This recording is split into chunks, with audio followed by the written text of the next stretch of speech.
Salam sejahtera buat kita semua.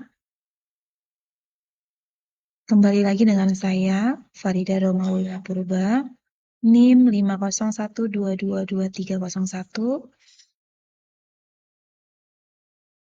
dengan mata kuliah Studi Komparatif Pendidikan Dasar. Baiklah, saya akan memaparkan bagaimana teknologi informasi dan komunikasi TIK dalam proses pembelajaran di pendidikan dasar. Masalah utama dalam pembelajaran TIK di pendidikan dasar, satu, kurangnya sarana dan prasarana seperti komputer dan jaringan internet di sekolah. Kedua, kompetensi guru dalam TIK masih rendah, sehingga sulit mengintegrasikan teknologi dalam pembelajaran. Akses internet tidak merata terutama di daerah terpencil. Selanjutnya, dukungan sekolah dan kebijakan penggunaan TIK masih minim. Kelima, motivasi dan kemampuan siswa dalam menggunakan teknologi berbeda-beda. Analisis dan pemaparan integrasi TIK dalam pembelajaran di pendidikan dasar.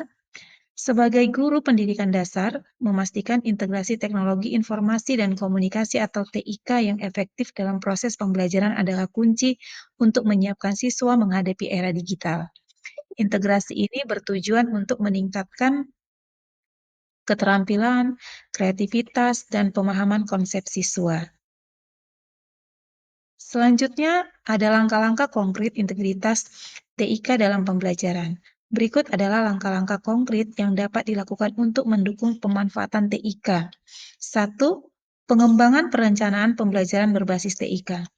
Integrasi konten digital, mengganti atau melengkapi buku teks dengan sumber belajar digital interaktif seperti video edukasi, simulasi, atau e-book yang kaya visual untuk menjelaskan konsep-konsep yang abstrak atau sulit.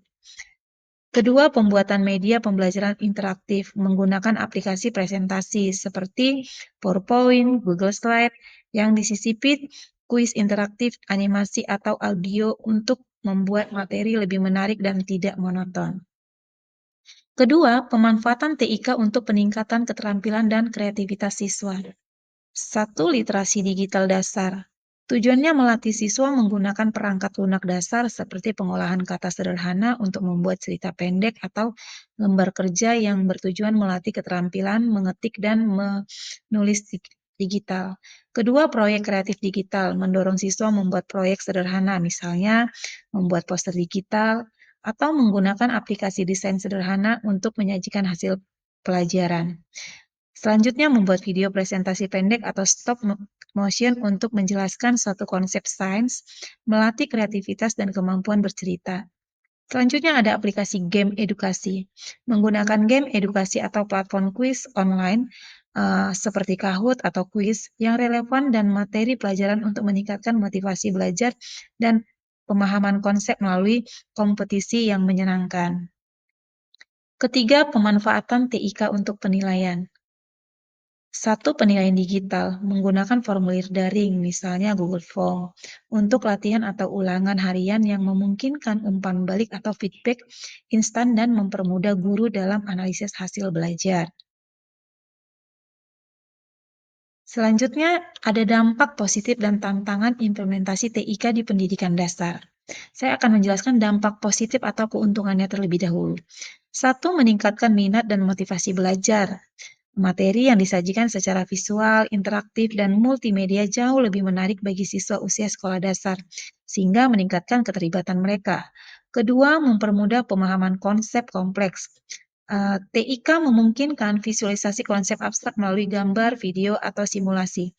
Misalnya, siklus air, sistem tata surya yang sulit dijelaskan hanya dengan lisan atau buku. Ketiga, mengembangkan keterampilan abad ke-21. Siswa secara tidak langsung berlatih dalam literasi digital, berpikir kritis, kreativitas, dan kolaborasi saat menggunakan alat TIK dalam pembelajaran. Keempat, akses sumber belajar yang lebih luas.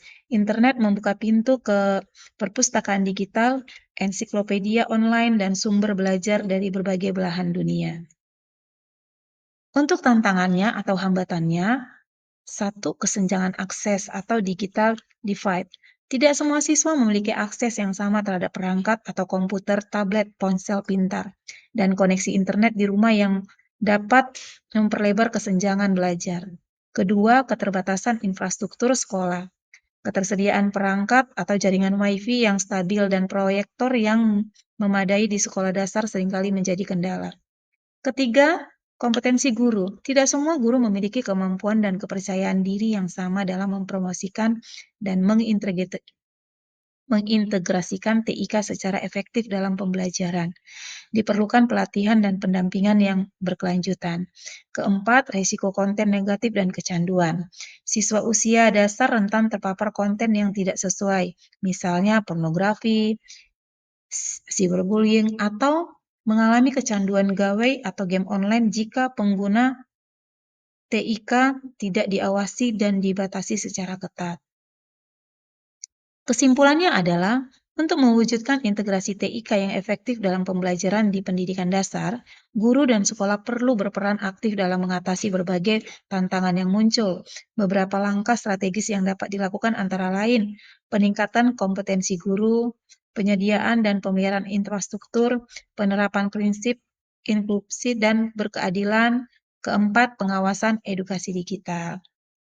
Terima kasih, demikianlah pemaparan yang dapat saya sampaikan. Terima kasih.